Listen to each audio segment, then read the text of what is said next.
Hey everybody, we're back. We've got Brett Reichel with Loan Depot. Brett was with us last year. Hard to believe it's been a year. So let's kind of go backwards a little bit. A year ago, you were here. We just did an interview with several other speakers. We're all pre-recorded this time, as you know. And you were one of our speakers last year. Yes. First week of COVID. Who would have thought you would have had in the mortgage industry, by the way, Brett's in the loan business in case you missed Loan Depot. Who would have thought the mortgage industry would have had the year, frankly, that you had? So tell us a little bit about record breaker. Where did you end up 2020? We had a fantastic year last year. And what was funny is you're talking about that and really didn't know where we were going to be when we were sitting here last year. We didn't know what was going to happen. There were some changes in regulations, some rule changes that really were affecting the mortgage industry. And boom, 2 weeks later, everything's peaches and cream. 2 weeks. Yep, roses and butterflies and unicorns and stuff. So we had a fantastic year. Interest rates best ever, and closed a ton of purchase loans, ton of refi loans. The entire industry, everybody had a great year. Right. So. Okay, so your experience mirrors our experience, as it should. I mean, if you tell a different story, I'm like, why are you telling a different story than what we are? Because, if you're doing loans, in theory, we're selling houses. Mm-hmm. So, but about 2 weeks. So the tail part of March, first week of April, a little scary, and then taking off. It's super scary. Nobody's business. We had days, last year, we had one day where the price of a mortgage loan changed 4%, which is unheard of. It never happens. So that's significant, $400,000 loan. That's a $16,000 variance. You'll probably pull the quote off of last year's video, but it's it was scary as heck for a lot of people. We were really worried about what was going to happen, but things settled down. Fed stepped in, and there's an old saying in the world of finance: don't fight the Fed. We didn't fight the Fed, and everything turned out great. Right. So. It's interesting. You're going to be speaking before our economists. They're going to be coming up here in a little bit. And it'd be interesting to see what they think Fed policy has actually did to get us through 2020 and what it's doing now. Now we got a $1.9 trillion, stimulus package. I guess they'll tell us what that means for us. So it's 2 weeks. So we all go into panic. I'm going to put you and I in the same boat. We panic from the middle of March to maybe the first week of April, and then we realize. Apparently the consumer, and in this particular case, I'm going to say the buyers, said, we're okay buying a house.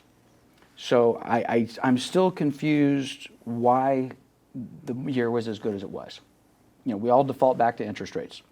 So what's your thought? Is it interest rates, or was there something else, or the value of home?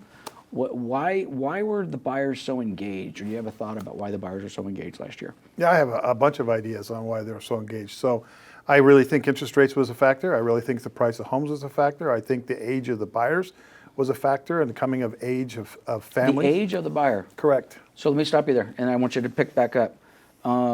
Millennial buyers? Yes. Yes.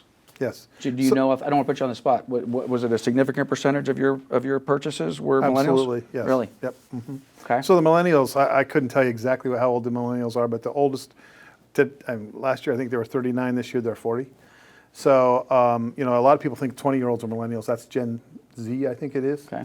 So, but the millennial buyers are out there, and it's the largest generation of a demographic group since the baby boom.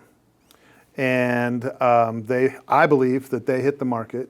In my personal circumstance, they hit the market. Okay. And had a lot of first-time home buyers. And the funny thing is there were first-time home buyers with 20% down, 750 FICOs. They worked as a nurse or a physical therapist or a fireman or a cop or something along those lines, where they had jobs that are going to be fine through the recession. Right. And that's exactly what happened. And they thought, well, I'm going to take advantage of these low interest rates because they could buy at the beginning cheaper than they could rent. That's kind of gone away now. Right. But rents are climbing again. So, maybe that'll still be the case. But, I think that's, in my opinion, that's probably the second biggest factor. The low interest rates were a huge factor. That's number one, interest rates? Yeah, I would think so. But just the fact that you've got people, in history, families are formed at, start having kids at 33. the millennials are 33, 34, 35. Those people want a place to live. They want a place to raise their family. They want a place for their kids so their dog can run in the backyard. Heck, I have a daughter that's a millennial. She's 33, got the house, got the dog. The babies are coming soon. Who knows? We'll see. Right. So, well, I think that's what happens.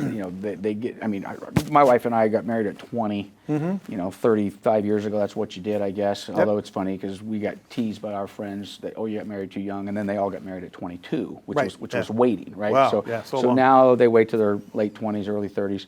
But there does seem to be a trigger. If you get married, especially if you start having kids, people want houses. Yep.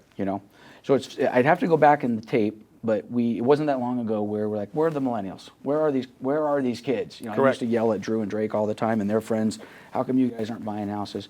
Well, that changed, I guess a year or 2 years ago maybe. Probably. So maybe the millennials saved us. So all of that trash talking that I was doing on the millennials for the last 10 years, maybe they're a big part of that. It is interesting you mentioned the cops and the firefighters and healthcare professionals, because some of the millennials that I know, friends of my kids, are exactly what you just described, and they all bought houses. Maybe not last year, but certainly within the last few. Okay, so we got to talk about rates for a minute. I know we did the pre-interview, like, I'll let the economists talk about rates. Yeah. But what are you thinking? What do you have a prediction for 2021? I have a guru I listen to who's not always right, but he's right quite a bit, and I have a tendency to agree with him. I think that we're going to experience inflation between now and the summertime, and it's going to spike. It's going to spike to 2.5%, which means interest rates are going to go to 3 3/4 or 4. Oh my goodness! And so I think we're looking at a little bit higher interest rates. I do think that the spending we're doing is going to create problems for us. I'm not so certain it's going to create all the worries about inflation everybody's worried about. I think it's more like if you were to get 10 credit cards with $10,000 limits and jack them all up, you wouldn't be buying a lot because you'd be paying those off for a few years. And I think that's what we're going to face as a country. So who's your guru? Barry Habib? Barry Habib. Okay. Yeah, I listen to Barry Habib. So, all right. So the Barry Habib is the mortgage guy that everybody seems to know and trust. So, but even at that, let's again, nobody knows anything, right? I mean, was it last year or the year before we were sitting wherever we were sitting pre-COVID, and I think the consensus was interest rates were gonna rise, or maybe it was the year before. I don't know. It seems like interest rates have always, since interest rates hit sub 5, it seemed like the prediction was always that, this will be the year they're going to go back up. Correct. Right? And now here we are, we were below 3, and now we're right at 3, basically, for what it's worth, March 24th, 2021. Yeah. But the bottom line rates are great. At 4 o'clock. Okay, so what happens? This is totally random out of left field. What happens if rates are at 4.5 a year from now, 2 years from now? Oh, well, fewer people will qualify. It'll be less affordable to buy a house. I think that market demographic forces will force people to buy. If you have a need, you'll buy. Right. So inevitably, higher interest rates have a tendency to slow the economy. Lower interest rates come in to stimulate the economy. Now, one of the things that's interesting is sometimes when there's higher interest rates, it doesn't matter. There's still a really good real estate market because the higher interest rates are indicative of a good economy. And a good economy means people are working. And people are working, they're spending money. So I remember 2012, when I moved here, it was dead here. Right. And so about 2013, I went to this little plaza in Rancho Cucamonga where I used to go to lunch all the time. I never had a problem finding a parking spot. Right. I couldn't find a parking spot. Right. I thought, wow, the economy's better. It's kind of a dumb way to gauge it, but it's for real. It's like traffic of the trucks and trailers on the freeway. Yep. There's so many of them. It's because the economy's good. I have that same gauge. I like to do boating and off-roading and those type of things, and I'll go to my places, and when those places are full, it's like things are good. People are buying boats, they're buying RVs, et cetera. Okay, just real quick, I want to come back to the interest rates. I do not think interest rates are going to be at 4.5%. All right, and we'll let Dr. Thornburg and Dr. Kyle come in and talk about that. But Bruce Norris is going to be speaking. He's coming up here in a little bit. And I don't know what Bruce is going to say. We're going to find out together. But he has charts and graphs that basically show when interest rates do go up. So let's just suppose, Mr. Habib is correct, and we see a little bit of upward pressure on rates, and they're at 3.5 or still in the 3s, but up. That actually creates more demand. Because I don't know, Bruce has these charts. Intuitively, he's like, wait, when rates go up, demand it gets a little softer and people aren't as interested. Oh, I missed the opportunity. Bruce Norris has charts that his interpretation, or you can listen to Bruce, is when rates go up, it actually spurs demand. People are like, oh my God, maybe I missed it. I better get in now. And he'll go back for 30 years and show interest rate spikes and show buyer demand, which interestingly enough, we don't need any more buyer demand right now. Not right now. We have plenty of that. Yeah. So, okay, so let's bring it back to the loans here a little bit. So business record-breaking year, correct? Yeah. So how's 2021 starting? It's starting out great. Yeah. Okay. We're already, we're doing fantastic. Okay. Interest rates are still low. If it weren't for 2020, the interest rates we have now would be the lowest ever. Correct. So, we can all tell stories about way back in the day when I bought my first house, and we don't want to bore anybody with that, but interest rates are fantastic, and that's what we need to remember. As professionals, sometimes we freak out a little bit. Our customers are still hearing false ads on the radio and TV, but those will go away with time, and interest rates are great. So, right. Yeah. And 3%, what in the world would stop anybody from buying a house? I get people that, oh my gosh, we're in a bubble. Last year we were going to be in a bubble. The world was going to collapse. Property values throughout most of the Inland Empire were up 20%, which by the way, that's a problem. I mean, we can't Without see a doubt. 20%. I mean, that's a problem. But it didn't matter. So I would tell a buyer, I said, well, okay, let's suppose things are going to pull back, which again, I don't think they're going to pull back. If I can buy a house with a 3% or 3.5% mortgage, I don't care if it pulls back a little bit. I mean, look at the payment I'm looking at. It's just absolutely insane with these rates. So, all right. So what else is going on? Brett does our sales meetings. Thank you very much, by the way. Brett and Loan Depot participates in our sales meetings darn near every week for quite a while now. And thank you. Bring great value to us. I think it was this morning. Was that this morning? It was. Yes, that was this morning. You were talking about some changes with Fannie Freddie. Is there anything going on out there? Not necessarily those changes with Fannie Freddie. Is there anything going on in the lending industry that we need to be concerned about, or just even kind of analyze or put into our decision-making process in 2021? I don't know about concern, but Fannie and Freddie just recently said that they want to pull back a touch. Actually, the FHFA, which is their regulator, said that you will pull back on investor properties and second homes. Okay. So we're seeing lenders increase their fees on those kind of loans. We haven't done that, but other people are, and I would imagine other people aren't like us. So it's just one of those things that happens from time to time in the marketplace. The market for that's about 10% of the market, and they say they don't want to do any more than 7%. They're trying to protect the value of mortgage-backed securities that Fannie Mae and Freddie Mac have. So it's not necessarily a bad thing. They're trying to shore up the structure of the business.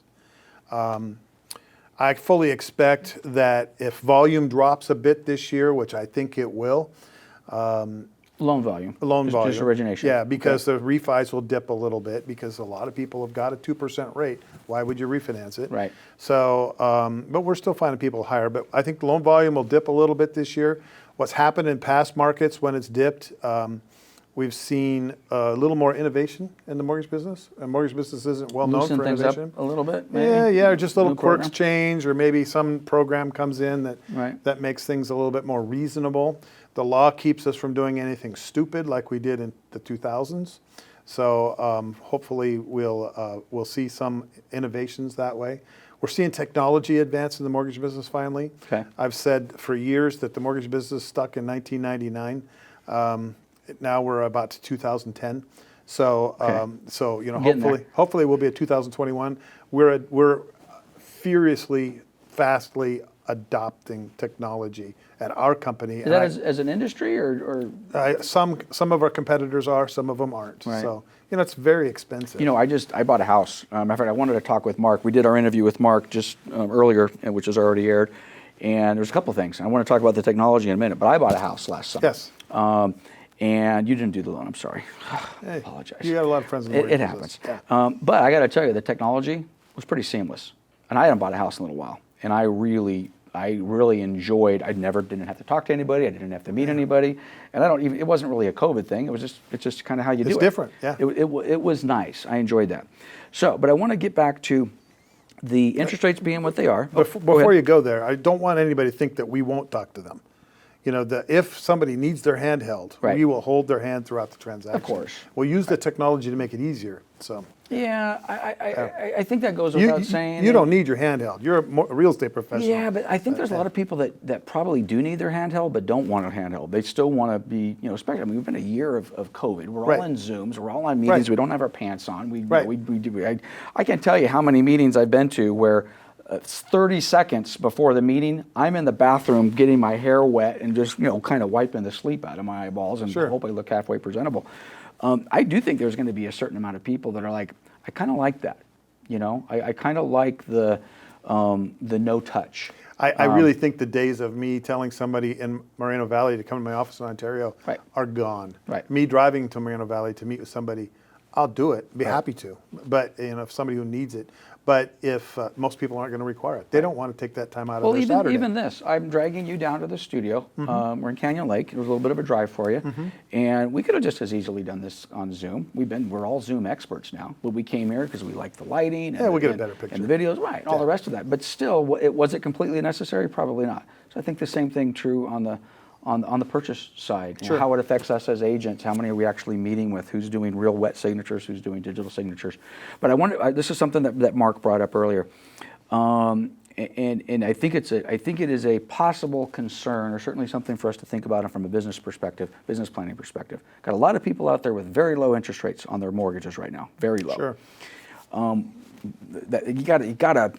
I mean, I can't imagine we're going to be doing refis on a lot of these people that have loans at, sub 3, 2.5. Sure. I mean, who knows? I mean, maybe we'll be sub 2 here at some point. So that refi market's got to be a little bit tough. Now, he also said something which makes perfect sense to me. You got all the people who purchase houses. Their motivation may be to sell that property 3, 4, 5, 7, 8, 9 years from now. May just be non-existent. So I've got such a great payment on this house that I bought in 2020. Sure. Boy, and rents. We haven't even talked about rents. I mean, rents are just going bananas. We will be at, I'm probably going to get this wrong, so I need to fact check this. Various parts of the state of California are at a majority rental as opposed to ownership already. Right. Pick a city. Oh, that city is 55% rental, 45% owner. As a state, we might have already surpassed that, state of California. I'll need to fact check that. But it almost seems like this wonderful market we've had may actually even lead to more people not engaging on a refi. Bad for us, bad for you. And maybe it's like, maybe I'm not going to sell that house. Maybe I'll just hang on to that because rents have gone up so much. So I guess that's a problem for down the road. Could be. But I'm curious about that. Okay, on the technology, real quick. I mentioned this earlier, and I'm probably going to mention it on every other speaker. Consumers want convenience. Correct. Is that convenience a challenge at all for the mortgage industry? In Absolutely. other words, can I go somewhere right now, click a couple of buttons, never talk to a loan officer, and basically initiate the loan process and get all the way through the process without talking to anybody? Pretty much. So one of the reasons I joined the company I'm with now, I was in a different company last year in this presentation, but one of the reasons I joined this company is because it's our goal to be a disruptor versus being the disrupted. So we want to be Uber instead of being Yellow Cab, okay? And so, our goal is to be like Domino's Pizza. Right. When you order Domino's Pizza, oh, it's here. Oh, it's in the oven. Right. Oh, they're pulling it out of the oven. Oh, on your phone. Right. We're trying to do that with the mortgage process. And I think you're kind of there. That was my experience. Yeah, and by the way, really cool. for our real estate agents in the audience, I think it should be mandatory that we buy and sell a house at least every 2 or 3 years. Without a doubt. If for no other reason, just to experience the process. It had been a while for me and my wife that we had bought a house, and I got to tell you, I was impressed by the technology side. It was pretty nice. Okay, this is the deal. We've got so much content here for our forecast. Brett, thank you so much. Home run again, 2 years in a row. Thank you so much Certainly for have having you me back next year. join you. So thanks for joining us, and stand by for our next speaker.